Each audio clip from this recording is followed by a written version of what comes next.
Hello everyone, कैसे हो आप लोग? बढ़िया। तब बच्चों, लॉकडाउन का पीरियड है, थोड़ा बोरिंग तो फील हो रहा होगा, है ना?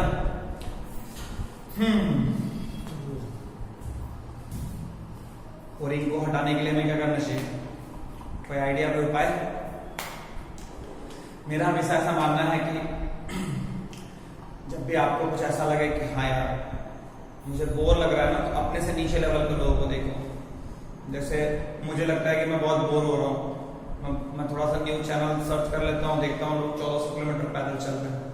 मुझे समझ में आ जाता है भाई, जो मेरी जिंदगी है वो सबसे बेटर है। जब भी मुझे कभी ओवर कॉन्फिडेंस फील होता है, मैं थोड़ा ऊपर देख लेता हूँ। तो ये तरीका मेरे लिए काम करता है, आप भी ट्राई कर सकते हो, है ना? जब भी आपको लगे कि आप बहुत अंडर कॉन्फिडेंस हो रहे हो, बहुत बोर हो रहे हो, अपने से वैसे लोगों को देखो जिनकी स्थिति बहुत खराब है, आपके लिए काम करेगा। ओवर कॉन्फिडेंस अपने से थोड़ा सा ऊपर लोगों के लिए देखो विराट कोहली का एक मैसेज जो होता है ना, कैसे घूमता रहता है, हम लोग यहाँ बैठ के चिल्लाते रहते हैं, कोई सुनने को तैयार नहीं। कहने का मेरा मतलब है कि ये बोर होना, ये एक्साइटमेंट फील होना, ये सब कुछ एक मेंटल कंडीशन है ना? हम चाहें तो इसको चेंज कर सकते हैं, है ना?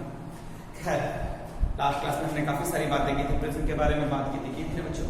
प्रिज्म मतलब दो सरफेस, दो कैसा सरफेस, कर्व सरफेस या प्लेन सरफेस? कर्व या प्लेन? प्लेन, यस, शायद सही बोल रहे हो ना, प्लेन ही बोल रहे हो ना आप लोग? हाँ, तो प्लेन सरफेस की बात हमने की थी। क्या वो दोनों पैरेलल थे? दोनों प्लेन सरफेस नहीं सर, वो क्या थे? दोनों एंगल पे थे। क्या था बच्चा? एंगल पे थे। दोनों के बीच के एंगल को क्या बोलते थे? Prism angle. अगर दोनों लाइट रे उन दोनों सरफेस को क्रॉस कर रही है तो, है ना?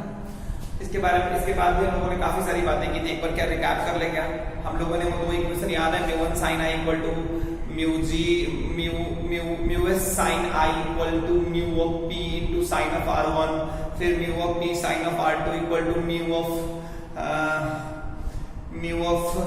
s into sin of r2। इसकी बात हमने की थी ना? बिल्कुल की थी सर। उसके बाद और भी हमने क्या किया था ना? a equal to r1 plus r2 किया था ना? क्या था? a equals to what? r1 plus r2। इसके बारे में हमने बात की थी। और हम लोगों ने क्या किया था? हाँ, हम लोगों ने मिनिमम कंडीशन के बारे में बात किया था। क्या था ना कि मिनिमम, अच्छा, डेविएशन के बारे में भी हमने बात किया था कि बेसिकली अगर डेविएट हो रहा है तो एक पर्टिकुलर मतलब जब भी अगर रेट डेविएट होगा तो मतलब अगर आप ध्यान से देखोगे तो डेविएशन के बारे में हमने बात किया था। डेल्टा इक्वल टू क्या बोला था? i plus e minus A बोला था या i minus e plus A बोला था? क्या बोला था? i minus e plus A, i plus e minus A बोला था ना? हाँ सर, बिल्कुल सर, बिंदास सर, बढ़िया सर। और हम लोगों ने बात किया था r1 plus r2 equal to a, delta equal to i plus e minus A. और भी हमने बात किया था कि एक पर्टिकुलर डेल्टा के लिए दो i पॉसिबल है ना? क्योंकि अगर सपोज करो अगर तुमने i1 पे डाला है और अगर x पे डाला है और इमर्जेंस एंगल अगर y है, तो जब y को इंसिडेंस बनाओगे तो इमर्जेंस एंगल x हो जाएगा। और दोनों ही केस में मेरा जो डेल्टा होगा वो क्या रहेगा? सेम रहेगा। क्या रहेगा बच्चों? सेम। इट्स कूल ना? कूल सर, बढ़िया सर, बिंदास सर। उसके बाद में हम लोगों ने काफी सारी बातें की थी, बहुत सारी बातें की थी। फिर हमने मिनिमम डेविएशन के बारे में बात किया था। मिनिमम डेविएशन कब होता है बच्चा? मिनिमम डेविएशन, क्या वो ग्राफ याद है? क्या वो ग्राफ याद है? क्या एक बार ड्रॉ करो, क्या ध्यान से देखो। अगर तुम ध्यान से देखोगे ना तो ये ग्राफ ऐसा है ना? देखो तो एक पर्टिकुलर डेल्टा के लिए कितना है? ये डेल्टा है, ये आई है ना? एक पर्टिकुलर डेल्टा के लिए कितना है? 2i है ना बच्चों? ये i1 है, ये i2 है। उसके बाद अगर हम बात करें तो एक ये जो है ना, ये डेल्टा मिनिमम है। ये जो है मेरा i, इसको मिनिमम बोलते हैं, मतलब इस i पे मेरा डेल्टा क्या है? मिनिमम। ग्राफ पे, और ये ग्राफ पूरा सही नहीं, बट आप लोगों के लिए मैं बना देता हूं, क्योंकि आईसीसी के बुक में यही ग्राफ दिया हुआ है। आप लोग को भी यही बनाना है। पूरा सही नहीं है बट फिर भी बना देता हूं। अब अगर i की बात करोगे ना,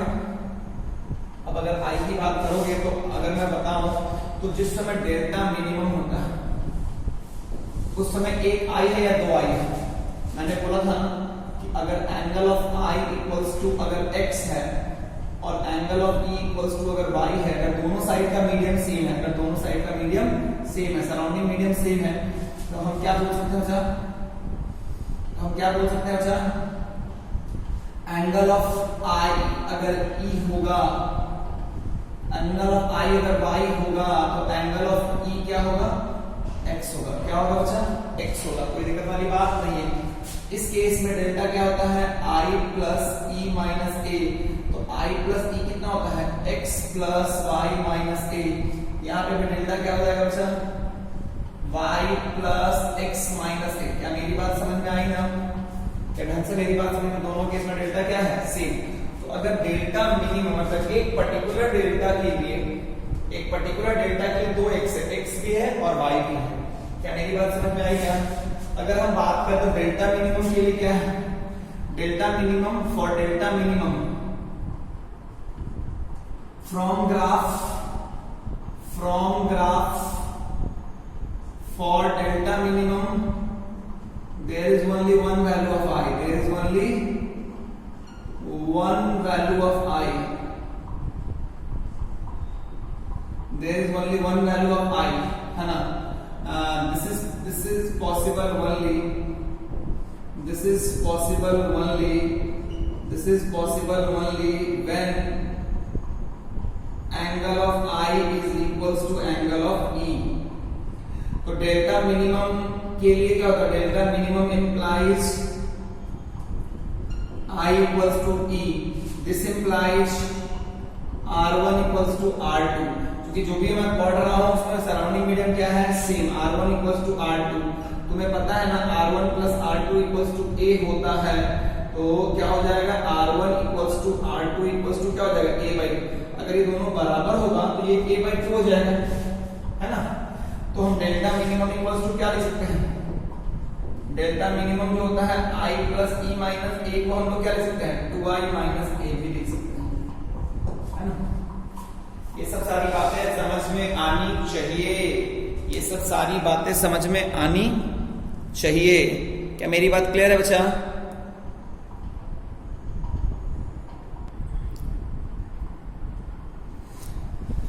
तो ये सब सारी बातें हैं जो मैंने पिछले वीडियो में रिपीट की थी, है ना। अब हम लोग और कुछ क्वेश्चन देखते हैं। क्या मिटा दूं मैं बच्चा, तो तुम अगर ध्यान से देखोगे ना,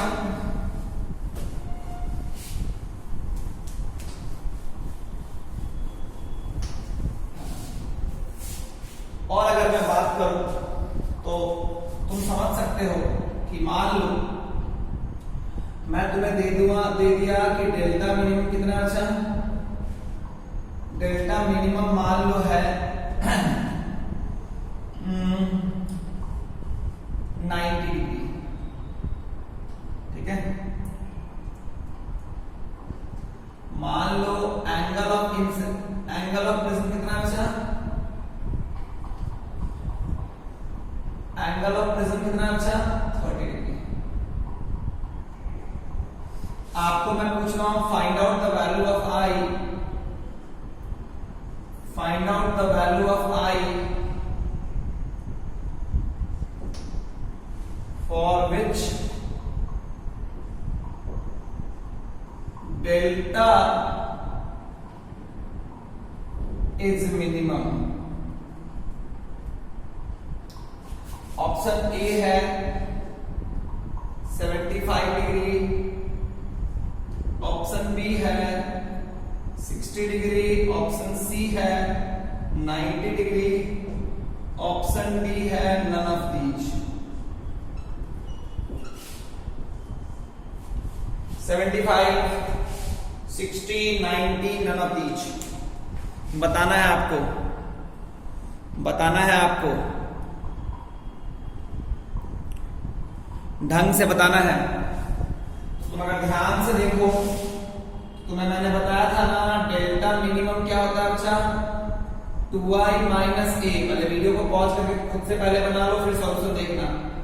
तो ये 90 हो गया 2I माइनस A, ये हो गया 30 डिग्री, I इक्वल टू हो गया 90 प्लस 30 बाई 2, कितना हो गया अच्छा 60 degree. I will be how much, 60 degree. I will be how much, 60 degree।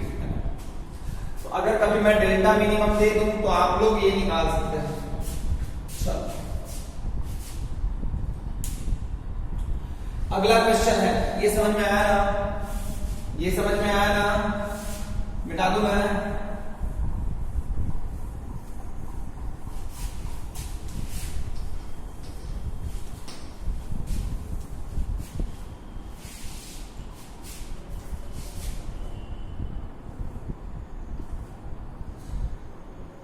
ये दिया हुआ है 90 डिग्री, ये दिया हुआ है √2, ये दिया हुआ है 1। Find out delta minimum for the prism.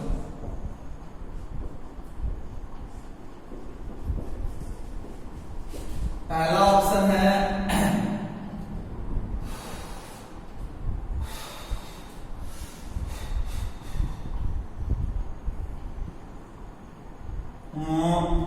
Find out delta minimum for the prism. पहला ऑप्शन है, इसको √2 ना करके इसको क्या कर लो बच्चा, इसको √2 ही रहने दो और इसको 60 कर दो। तो क्या कर लो बच्चा 60। पहला ऑप्शन है 30 डिग्री, है ना। दूसरा ऑप्शन है 45 डिग्री, तीसरा ऑप्शन है 60 डिग्री एंड चौथा ऑप्शन है none of these. Find out delta minimum for the prism. Find out delta minimum for the prism. बढ़िया से बनाओ, बढ़िया से बनाओ। देखो ध्यान से, तुम देखो ध्यान से, अगर तुम देखोगे तो क्या समझ में आता है। डेल्टा मिनिमम की बात करेंगे, पहले वीडियो को पॉज करके खुद से पहले सोचो, उसके बाद देखना सॉल्यूशन। डेल्टा मिनिमम क्या होता है 2i माइनस a। तो क्या तुम्हें a पता है? हाँ। लेकिन क्या तुम्हें i निकालना पड़ेगा क्या? हाँ। लेकिन ये i निकलेगा कैसे, क्या तुम्हें पता है? ध्यान से देखो, i के लिए तुम्हें 1 दिया हुआ है, √2 दिया हुआ है, तुम्हें क्या निकालना पड़ेगा? अगर मान लो ये i पे आया है तो ये तुम्हें R1 तो पता होना चाहिए ना भाई, क्योंकि स्नेल्स लॉ लगा करके तो भाई 1 है, √2 है, R1 तो निकालना पड़ेगा, तभी तो i निकलेगा। तुमको याद हो तो तुम्हें मैंने बताया था R1 = R2 = a/2 होता है। कब? जब डेल्टा मिनिमम होता है। You already know the value of 60. You already know the value of angle of prism is 60 degree. That's why the R1 will be how much? R1 = R2 = what? 60/2. So ultimately it will be how much? 30 degree. Is it clear? Is it clear? So this will be equal to how much? 30 degree. Very good. Now you know R1. Now you know this angle. Now you also know this. Now you know this refractive index. You also know this refractive index. You can apply Snell's law. Snell's law states what? μ1 sin I equals to μ2 of sin R. Is it clear now? So μ1 is how much? 1. Sin of I is equals to μ2. μ2 is how much? μ2 is how much? √2 into sin of R. Sin of R is how much? 30 degree.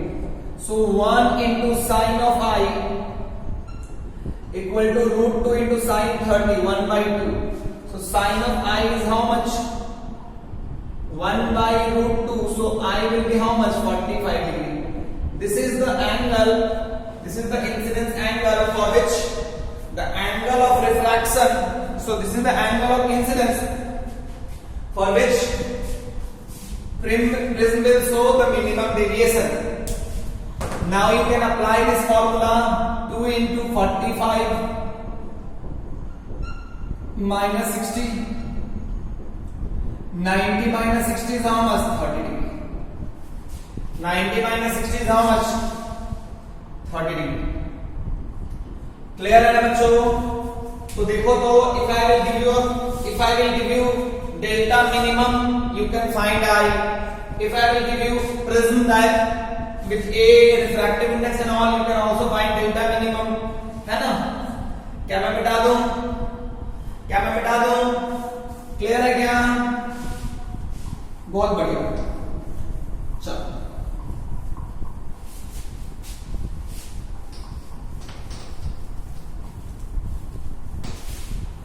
और अगर हम बात करें तो एक बहुत ही अच्छी और इंपॉर्टेंट बात है जिसको समझना बहुत जरूरी है। देखो अच्छा एक बात समझो, सब खेल क्या होता है कि आपको इक्वेशन को ढंग से यूज करने आना चाहिए, जो भी फॉर्मूला है उसको यूज करने आना चाहिए। मैं तुम्हें क्या बोलता हूं,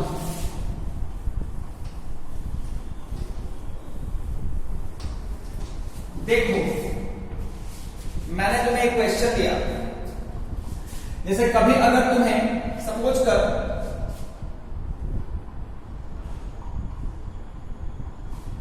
अगर तुम्हें ध्यान दे, मान लो तुमको मैंने ये म्यू ऑफ प्रिज्म दे दिया, ये म्यू ऑफ सराउंडिंग दे दिया, ये ए दे दिया और डेल्टा मिनिमम भी दे दिया।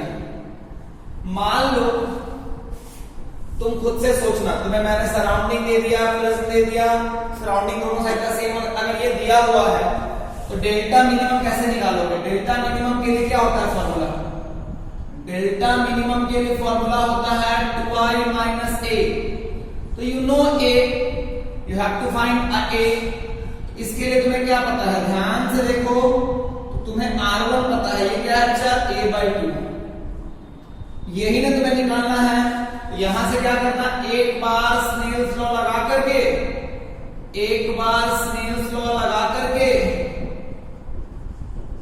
यहां से i निकाल लेना, i निकल जाएगा तो डेल्टा मिनिमम निकल जाएगा, i निकल जाएगा तो डेल्टा मिनिमम निकल जाएगा।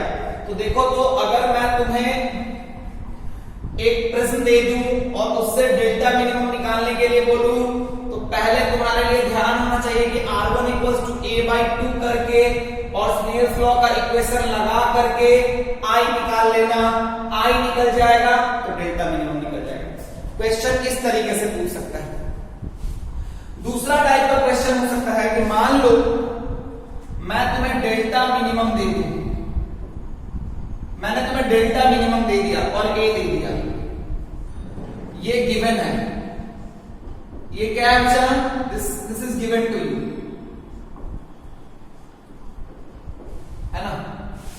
और आपको म्यू ऑफ सराउंडिंग भी मैंने दे दिया, है ना? ये भी मैंने आपको दे दिया, म्यू ऑफ सराउंडिंग दे दिया, डेल्टा मिनिमम दे दिया, ए दे दिया, ये सब मैंने आपको दे दिया। अब मैं आपसे क्या पूछता हूं? मैं आपसे पूछता हूं आई। अब मैं आपसे पूछता हूं, पहला क्वेश्चन है आई मिनिमम, मतलब जिसके लिए ये निकाल लोगे क्या? अगर तुम्हें डेल्टा मिनिमम दिया हुआ है, ए दिया हुआ है और म्यू ऑफ सराउंडिंग दिया हुआ है, क्या ये निकल जाएगा? बिल्कुल निकल जाएगा। कैसे भाई? तुम्हें तो डेल्टा मिनिमम पता है ना, तो डेल्टा मिनिमम पता है तो 2i माइनस a, तो ये क्या हो जाएगा? i equals to how much? Delta minimum plus a/2। अगर डेल्टा मिनिमम और a दे दिए तो i निकल गया, ये तो चलो i निकालोगे। अब हम तुमसे पूछे म्यू ऑफ प्रिज्म निकालने के लिए, क्या ये निकाल पाओगे क्या? अगर ये दिया हुआ है और म्यू ऑफ प्रिज्म निकालना है, म्यू ऑफ प्रिज्म तुम्हें निकालना है तो कैसे निकालोगे? ध्यान से देखो, ये म्यू ऑफ सराउंडिंग है, ये a है, ये म्यू ऑफ प्रिज्म है, ये a है। अगर तुम्हें म्यू ऑफ प्रिज्म निकालना हो तो कैसे निकालोगे? ध्यान से देखो, तुम्हें डेल्टा मिनिमम दिया हुआ है, a दिया हुआ है, तो डेल्टा मिनिमम और a से क्या निकाल लोगे? i मिनिमम निकाल लोगे। i मिनिमम कहने का मतलब क्या? जिस i पे डेल्टा क्या होता है? मिनिमम। अब अगर तुम ध्यान से देखोगे तो तुम्हें क्या पता है? तुम्हें पता है कि अगर यहां पे i मिनिमम होगा, मतलब जिस i के लिए डेल्टा मिनिमम होगा उसको मैं i मिनिमम बोल रहा हूं, तो ये कितना होगा? a/2। तो ये तुम्हें पता है ना, i मिनिमम यहां से निकल जाएगा, a/2 भी तुम्हें पता है, क्योंकि a पता है तो ये पता है। क्योंकि अगर मैंने तुम्हें डेल्टा मिनिमम दे दिया, a दे दिया, म्यू ऑफ सराउंडिंग दे दिया, तो डेल्टा मिनिमम और a से i मिनिमम निकाल लेना। i मिनिमम पे डालने पे तुम्हें पता है डेल्टा मिनिमम होगा तो ये कितना होगा? a/2। तो क्या लगा सकते हो, एक बार वापस स्नेल लॉ लगा सकते हो ना, म्यू साइन आई मिनिमम। तुम्हें तो आई मिनिमम पता है ना, equal to what, mu of prism into sine of A by B, है ना। तो म्यू ऑफ प्रिज्म क्या हो जाएगा बच्चा, mu of surrounding into sine of I minimum मैंने निकाला था ना, क्या हुआ था, delta minimum plus A by 2 by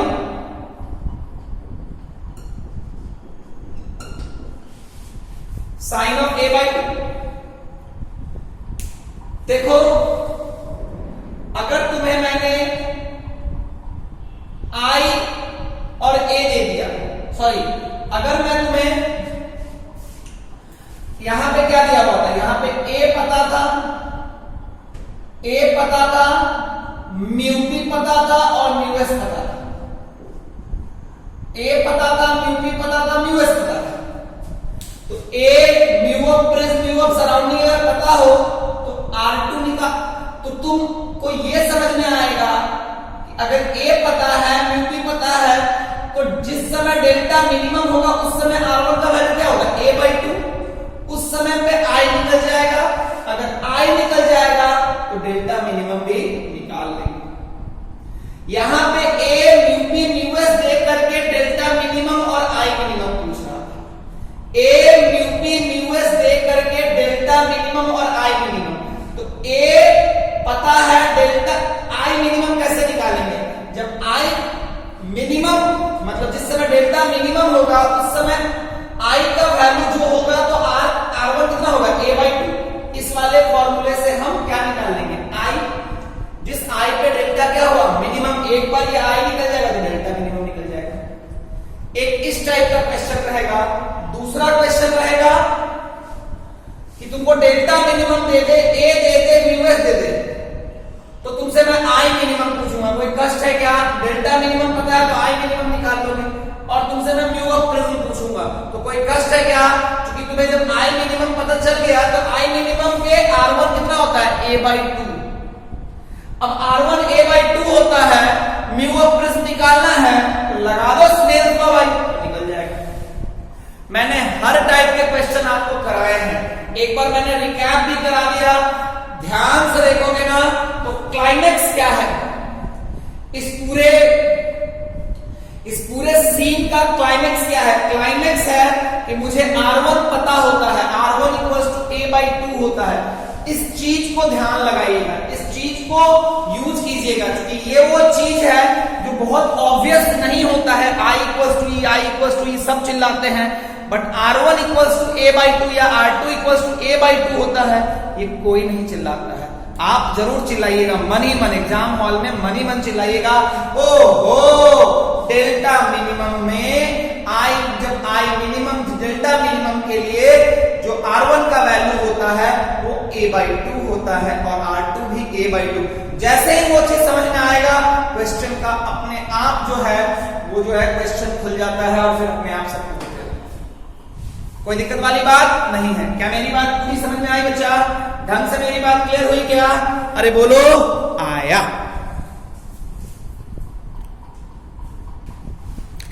ये पूरी कहानी आपको समझ में आनी चाहिए, आई ना बच्चों समझ में, चलो मिटा दो। तो एक चीज कॉन्फिडेंस होना चाहिए कि आपको अगर मैं आपको डेल्टा मिनिमम दे दूं, ए दे दूं, सराउंडिंग मीडियम दे दूं, तो क्या निकालने आना चाहिए, आई मिनिमम निकालने आना चाहिए और प्रिज्म निकालने आना चाहिए। सेकेंड वाला स्टेप बताया था ना, अगर मैं आपको म्यू ऑफ प्रिज्म दे दूं, ए दे दूं और म्यू ऑफ सराउंडिंग दे दूं, तो आपको आई मिनिमम निकालने आना चाहिए और डेल्टा मिनिमम निकालने आना चाहिए। कहानी जो है वो देने पे है। अगर मैं तुम्हें क्या क्या दे दूं, ध्यान समझना कि अगर ए म्यू ऑफ प्रिज्म और म्यू ऑफ सराउंडिंग, तो क्या क्या निकालने आना चाहिए, I minimum and delta minimum निकाल लोगे ना। ये अगर गिवन है सोचना, और ये यू हैव टू फाइंड निकाल पाओगे ना बच्चों? फिर अगर मैं तुम्हें ए दे दूं, म्यू ऑफ सराउंडिंग दे दूं और डेल्टा मिनिमम दे दूं, तो तुम्हें i for which delta is minimum ये निकालना है और म्यू मिनिमम म्यू पी निकालना है। ये तुम्हें निकालने आना चाहिए। याद है जस्ट थोड़ा देर पहले मैंने दो तरीके से डेवलप किया था, वहां पे सारी बात बताई हुई है। क्लियर है क्या बच्चों? कोई दिक्कत वाली बात नहीं है। मिटा दो ना, मिटा दो ना। ये गिवन है, ये गिवन है, ये आपको गिवन है। It has been given to you, है ना? एंड ये है यू हैव टू फाइंड।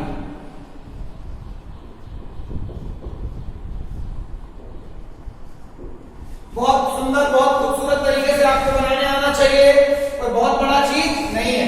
मैंने पूरे क्वेश्चन के क्लाइमेक्स को आपके सामने रख दिया है, क्वेश्चन सॉल्व हो जाना चाहिए। क्लियर है बच्चों? कोई दिक्कत वाली बात नहीं है। समझ में आ रहे? बहुत बढ़िया।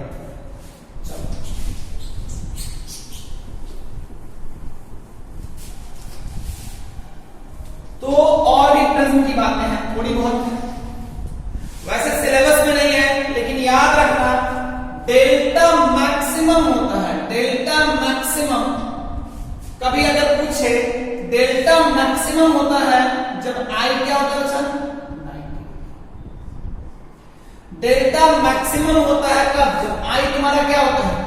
90। याद रखना डेल्टा मैक्स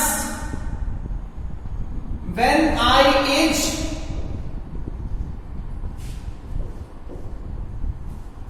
क्लियर है क्या? डेल्टा मिनिमम क्या होता है? याद है ना? डेल्टा मिनिमम होता है जब I is equals to E, R1 is equals to R2 is equals to A by 2। उसके बाद ये होता है ना, और इसका फॉर्मूला क्या होता है? डेल्टा मिनिमम होता है 2I माइनस A। कहानी का दो मेन पार्ट है, प्रिज्म की कहानी का दो पार्ट है, दोनों चीज आपको समझ में आना चाहिए। मिटा दूं मैं? मिटा दूं मैं? बहुत बढ़िया।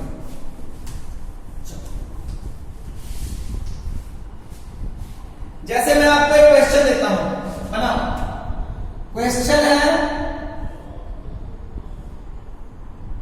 कि मान लो ये आपको दिया हुआ है 90 डिग्री। आपको क्या बताना है? Find out delta maximum. Find out delta maximum. पहला ऑप्शन 90 डिग्री, दूसरा ऑप्शन 60 डिग्री, तीसरा ऑप्शन 120 डिग्री एंड चौथा ऑप्शन नन ऑफ दीज।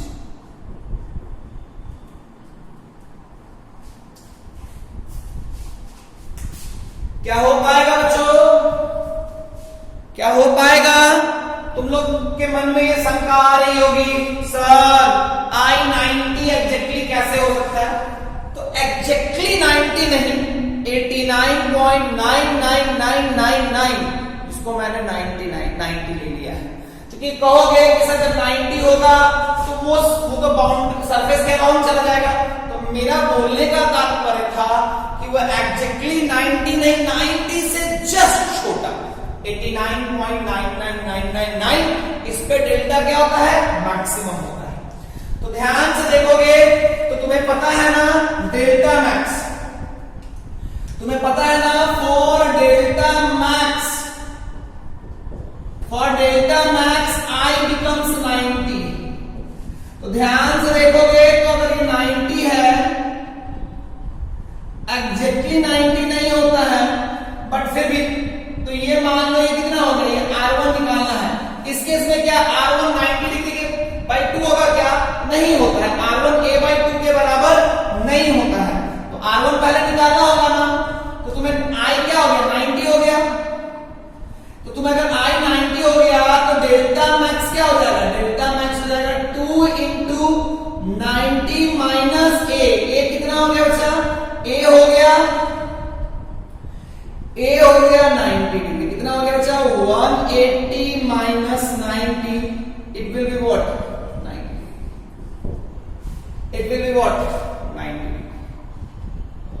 कोई दिक्कत वाली बात नहीं है, समझ में आया रे, ध्यान से समझ में आया बच्चा, कोई प्रॉब्लम नहीं, कोई प्रॉब्लम नहीं, बहुत बढ़िया। तो ये ऑप्शन आपका सही है, ये ऑप्शन आपका सही है। क्लियर है क्या? मिटा दूं मैं? चलो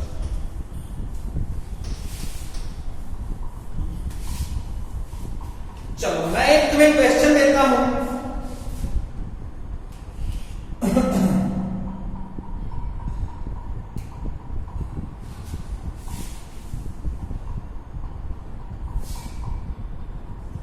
In a prism,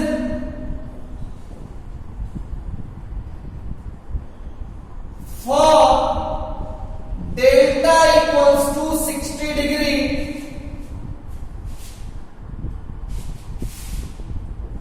angle of incidence is इसको 70 करना, angle of incidence is 40 degree and angle of emergence is 50 degree। Clear है क्या? क्लियर है क्या? अब आपसे मैं पूछूं कि for a present for delta equal to 70 degree, one of I is 40 degree and angle of emergence is 50 degree. Find out the other value of I। याद है ना तुम्हें प्रिज्म का ग्राफ कि एक पर्टिकुलर डेल्टा के लिए कितना डेल्टा होता है, कितना आई होता है, 2 आई होता है ना, I1 और I2। एक आई दे दिया, उसके कॉरेस्पॉन्डिंग ई दे दिया, आपको बताना है I2, find out the value of I2। इसको I1 बोल देते हैं, है ना, इसको E1 बोल देते हैं, कोई दिक्कत वाली बात नहीं है। पहला ऑप्शन 40 डिग्री, दूसरा ऑप्शन 50 डिग्री, तीसरा ऑप्शन 70 डिग्री, चौथा ऑप्शन 30 डिग्री। बताओ, find out the other value of I2, find out the other value of I, मतलब कौन सा I, मतलब जो तुम्हारा I2 है, I1 तो तुम्हें पहले ही दिया हुआ है, find out the other value of I, ये बताना है, ये बताना है, ढंग से बताना है बच्चा, कोई दिक्कत वाली बात नहीं है। क्लियर है क्या?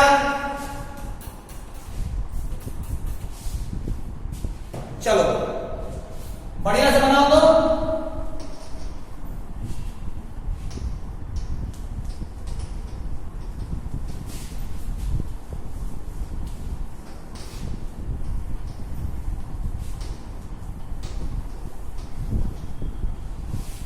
देखो तुम्हें याद है मैंने समझाया था और सिखाया था, क्या सिखाया था? मैंने तुम्हें सिखाया था ना बच्चा एक चीज, मैंने तुम्हें सिखाया था कि एक पर्टिकुलर डेल्टा के लिए कितना वैल्यू होता है, तो ये I1 और ये I2, लेकिन ये I1 I2 में एक रिलेशन होता है कि अगर तुम्हारा इंसिडेंस एंगल I1 है, उसके लिए इमर्जेंस एंगल कितना होगा? अगर इंसिडेंस एंगल अगर I1 है, उसका इमर्जेंस एंगल क्या होगा? I2 के बराबर। या उल्टा बोल सकते हैं कि I1 के लिए जो इमर्जेंस एंगल होगा वही तुम्हारा क्या होगा? I2। तुम्हारा यहां दिया हुआ है इमर्जेंस एंगल, तो जो दूसरा इंसिडेंस एंगल होगा वो क्या होगा? 50 डिग्री। वो क्या होगा बच्चा? 50 डिग्री। क्या मेरी बात पूरी क्लियर है बच्चा? कोई दिक्कत वाली बात नहीं है, समझ में आया क्या? ढंग से मेरी बात क्लियर है क्या? मिटा दूं? हाँ sir.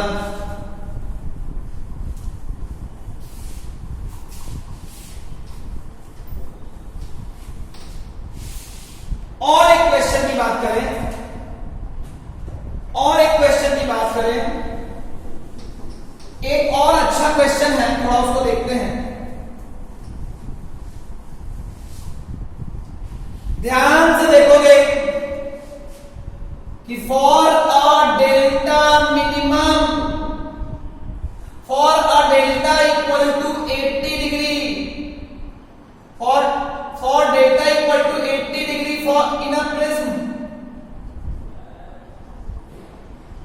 in a prism, for delta equal to 80 degree in a prism, I1 equal to 50 degree and I2 equal to 70 degree. Find out angle of E for I1. इसको 60 ले लो. And find out angle of E for I1. For I equals to 50 degree. Option A 80 degree. Option B 50 degree. Option C 60 degree. Option D data insufficient.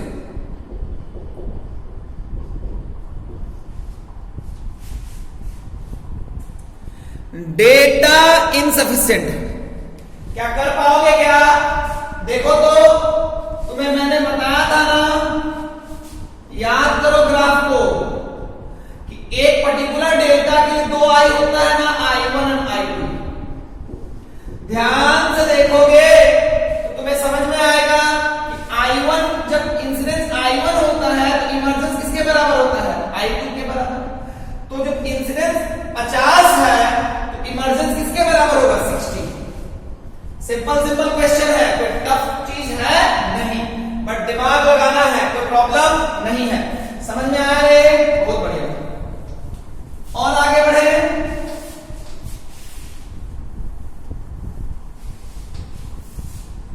एक question बचा.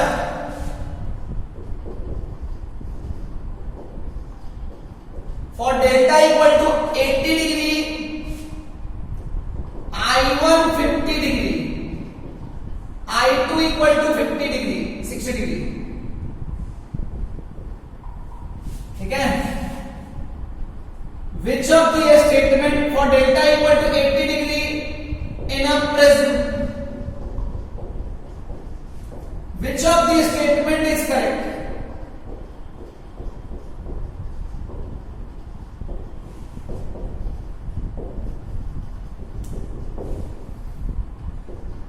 A,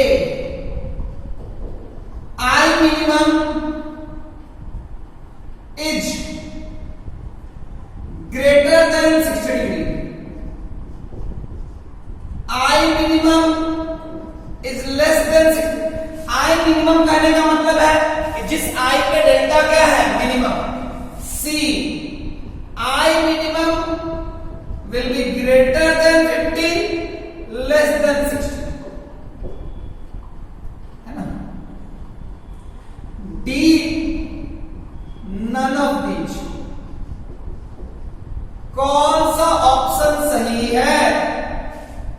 कौन सा option सही है? ढंग से बताओ, ढंग से बताओ. तुम ध्यान से देखोगे तो तुम्हें एक बात मैं इस क्वेश्चन के थ्रू बताना चाहता था कि अगर तुम डेल्टा को देखोगे तो एक I1 है और एक I2. देखो तुम्हारा जो 2 I है ना, वो एक I मिनिमम से छोटा होता है और दूसरा I मिनिमम से बड़ा होता है. एक I मिनिमम से छोटा होता है और दूसरा I मिनिमम से बड़ा होता है. तो अगर किसी भी डेल्टा के लिए, अगर मान लो 80 के लिए एक 50 है और एक 60 है, तो I मिनिमम क्या होगा? 50, 50 एंड 60 के बीच होगा. I minimum will be in between 50 degree and 60 degree. So which of the option is correct? C. Which of the option is correct? C. है ना. मैंने प्रिज्म पे ऑलरेडी क्रिटिकल एंगल वाले questions मैंने बहुत सारे आपको करवाए थे ना. 1-2 क्वेश्चन मैं और करवा देता हूं, अदरवाइज प्रिज्म खत्म हो गया है. हमारा लाइट में सिर्फ एक चैप्टर बचा हुआ है और उसको क्या बोलते हैं? लेंस. चलो एक क्वेश्चन कर ही लेते हैं. अगर ध्यान से देखो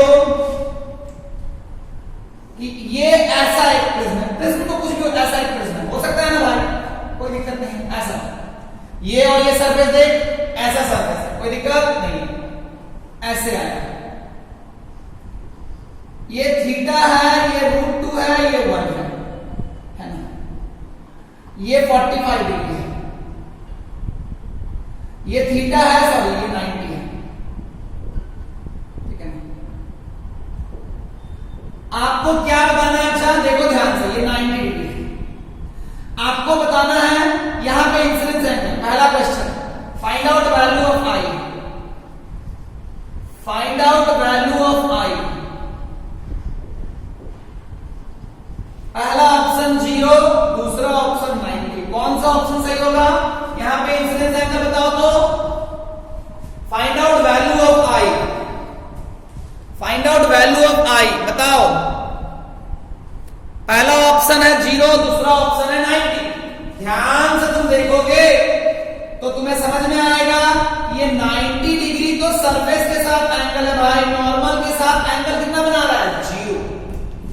चूंकि नॉर्मल के साथ एंगल 0 बनाएगा तो ऐसे ही चला जाएगा। अब आपको बताना है फाइंड आउट, ठीक है ना, find out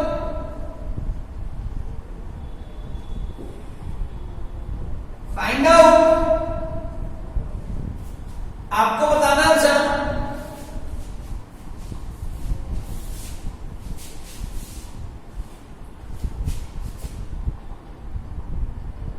find out condition on theta,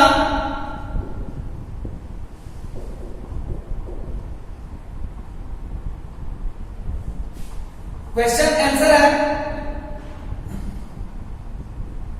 रे इज ऑलवेज, रे is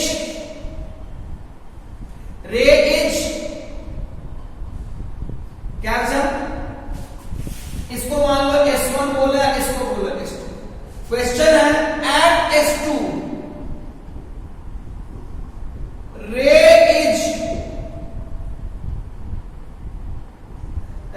is having TIR, which of the statement is correct? Which of the statement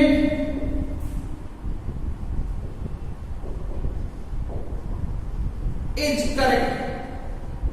पहला ऑप्शन है थीटा इज ग्रेटर देन 45, दूसरा option theta is less than 45, तीसरा option theta is greater than equal to 45, theta is greater than 45, none of these.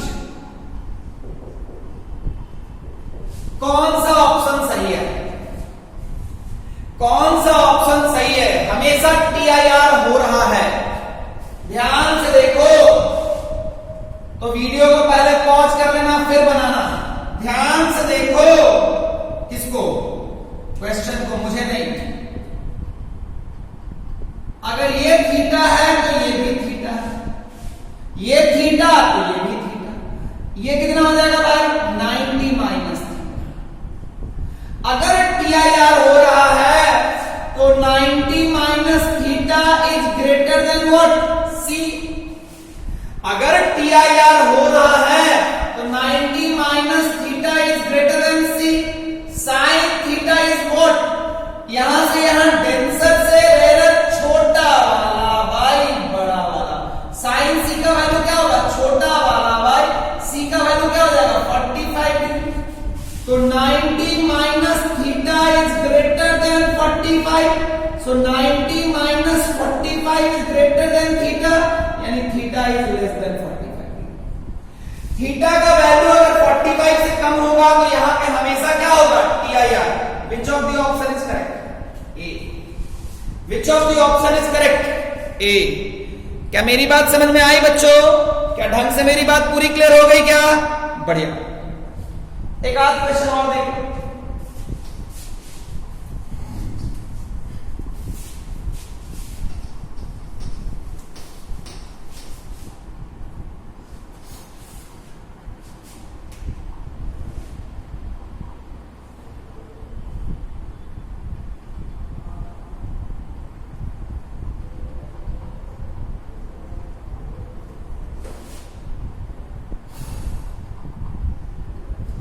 Critical angle है 42 degree. एक light रे ऐसे आई है ना, ये S1 है, ये S2 है, ये S23 है। At S1 which of the event has occurred? At S1 which of the event has occurred?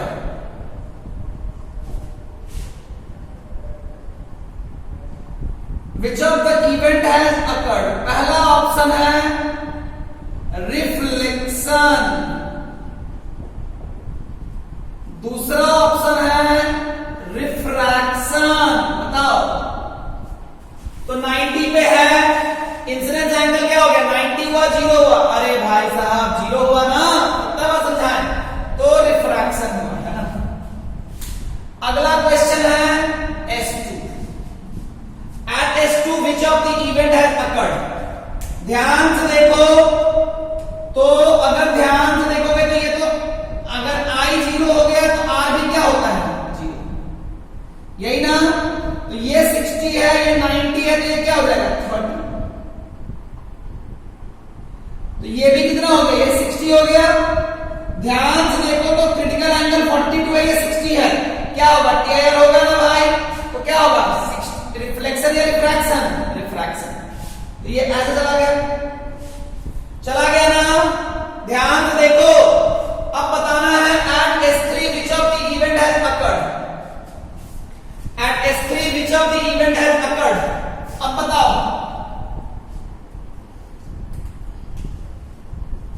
मैं थोड़ा इस डायग्राम को ऐसे बनाता हूं,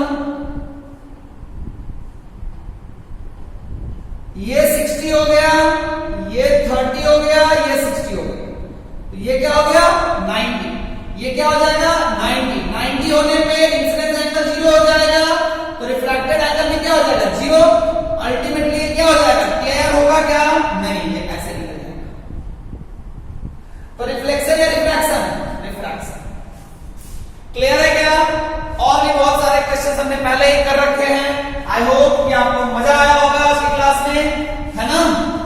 मजे में पढ़िए, क्वेश्चन को खूब प्रैक्टिस कीजिए, सारी बातें बताई हुई हैं आपके व्हाइट बोर्ड पे, सारी बातें मैंने बताई है, पढ़ लोगे, कुछ और जरूरत नहीं होगा, बहुत है, सफिशिएंट है। क्लियर हुआ बच्चा?